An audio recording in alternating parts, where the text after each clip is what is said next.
For years, Beijing resident Gao enjoyed a big apartment in the city's scenic west and a classy Mercedes-Benz. But he lost it all this week, the result of the most extreme rainfall to hit the Chinese capital in 140 years.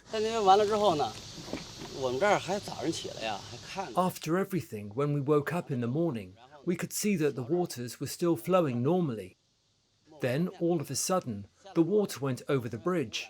And then suddenly there was a mudslide that blocked the bridge, and then the water slowly seeped over. There used to be a hill here, and a wall, and then the water went over the walls and came in. Raging water caused by storms that followed Typhoon Doksuri destroyed his ground floor apartment and washed away his car. His front window is now blockaded by tree trunks. Water came up to 12 inches shy of the ceiling, and his living room is filled with debris, forcing him and his wife into temporary housing. The two of us, my wife and I, we ran for our lives. The tables and chairs were all floating around. It was a squeeze. And the water started to charge. Afterwards, we ran to the second floor and saw the water rushing from the back to the front.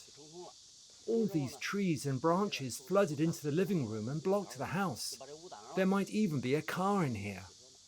Gao's apartment is in the Mentugu district, about 40 kilometers from the heart of Beijing. That's where the first two flood-related casualties were recorded in the city. The area has been the worst hit by flooding.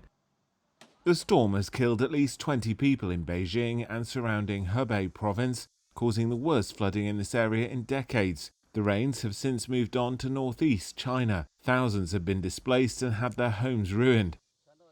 But despite all this, Gao remains optimistic, simply thankful to be alive.